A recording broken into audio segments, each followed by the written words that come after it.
কোনো কিছু করার সময় আমাদের ফ্রিকশন যতটা সম্ভব রিমুভ করতে হবে। এখন ফ্রিকশনের কনসেপ্টটা কি? আপনার ধরেন কোনো একটা কিছু স্টার্ট করতে হলে তার আগে কিছু প্রি রিকুইজিট কাজ করে নিতে হয়, সেটা একটা ফ্রিকশন।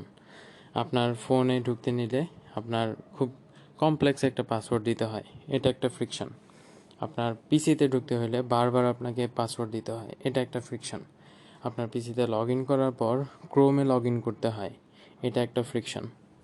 আপনার পিসিটা স্টার্ট নিতে দেরি হয়, এটা একটা ফ্রিকশন। আপনি কাজ স্টার্ট করার ভালো পরিবেশ পান না, এটা একটা ফ্রিকশন। আপনার কাজ স্টার্ট করতে হলে কোনো একটা স্পেসিফিক জায়গায় গিয়ে করতে হয়, এটা একটা ফ্রিকশন। আপনার কোনোখানে যাইতে হলে ট্রান্সপোর্টেশনের সমস্যা হয়, এটা একটা ফ্রিকশন।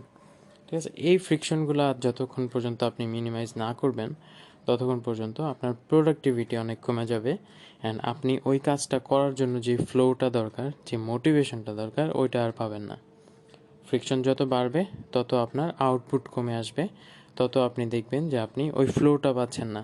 যত যাই করতেছেন আপনার ওই কাজটা শুরু করা হচ্ছে না, বা ওই মোটিভেশন নিয়ে আপনি শুরু করতে পারতেছেন না, না পারতে করতে হইতেছে একদম লাস্ট আওয়ারে গিয়ে করতে হইতেছে। তো এই জন্য আপনার লাইফের ছোট ছোট যে ফ্রিকশনগুলো, এগুলি যতটুকু পারেন যতটুকু সম্ভব রিমুভ করতে ট্রাই করেন, অ্যান্ড ডিস্ট্রাকশনগুলোকে আস্তে আস্তে রিমুভ করে দেন। ফ্রিকশনগুলো কীভাবে আপনি রিমুভ করতে পারেন? হ্যাঁ, ইজি পাসওয়ার্ড দেওয়া, ইজি পাসওয়ার্ড সেট আপ করা, একটা মাত্র মাস্টার পাসওয়ার্ড রাখা। যেমন আপনি বিভিন্ন ওয়েবসাইটে যদি বিভিন্ন পাসওয়ার্ড দিয়ে লগ ইন করে থাকেন, তাহলে আপনার ওইখানে একটা ফ্রিকশন ক্রিয়েট হইতেছে, আপনার বারবার এইখানে ফরগেট পাসওয়ার্ড দেওয়া লাগতেছে, বিভিন্ন ওয়েবসাইটে রিসেট করা লাগতেছে, তাই না? দেন আরও বিভিন্ন ফ্রিকশন আছে। ধরেন আপনি কোনো একটা স্মুথ কনভারসেশন করতেছেন বা কাউকে সময় দিতেছেন, ওইখানে আবার অন্য টপিকে কথা বলা, অন্য কেউ আসা পড়া, অন্য কেউ ঢুকে যাওয়া, হ্যাঁ, এগুলো ফ্রিকশন ক্রিয়েট করে আপনার ওই স্পেসিফিক মানুষটার সাথে যখন আপনি কোয়ালিটি টাইম স্পেন্ড করতে চাইতেছেন। এটা হইতে পারে ফ্যামিলি মেম্বার, হ্যাঁ, এটা হইতে পারে অন্য কেউ। দেন আরও বিভিন্ন ইস্যু আমরা ফেস করি, যেটা আমাদের ক্রিয়েটিভ ওয়েতে অনেক বাধা দেয়।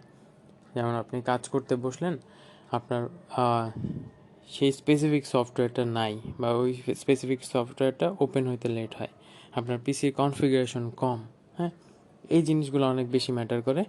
যখন আপনি একটা সার্ভিস প্রোভাইড করতেছেন বা যখন আপনি একটা প্রফেশনে আছেন, তখন আপনার ওয়ার্কের সারাউন্ডিংয়ে যেই জিনিসগুলো দরকার, হ্যাঁ, আপনার মাইন্ডসেট ঠিক রাখার জন্য যেই জিনিসগুলো দরকার, এই জিনিসগুলোর ফ্রিকশন যতটা সম্ভব কম রাখা ভালো। অ্যান্ড এইসব ক্ষেত্রে আপনি ট্রাই করবেন আস্তে আস্তে জিনিসগুলোকে অপটিমাইজ করে ফেলা, যেন ওই জিনিসটাতে আপনার যে আগে হ্যাসেল হইতো টু গেট স্টার্টেড, ওই জিনিসটা যেন মিনিমাইজ হয়ে যায়। তো এটাই ছিল ছোট একটা কনসেপ্ট, কিন্তু এই জিনিসটা অনেক কাজে দেয়।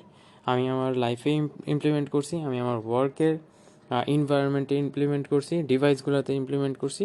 মোটামুটি অনেক গ্রামাটিক্যাল একটা চেঞ্জ পাওয়া যায়। বেস্ট অফ লাক অ্যান্ড আল্লাহ হাফেজ।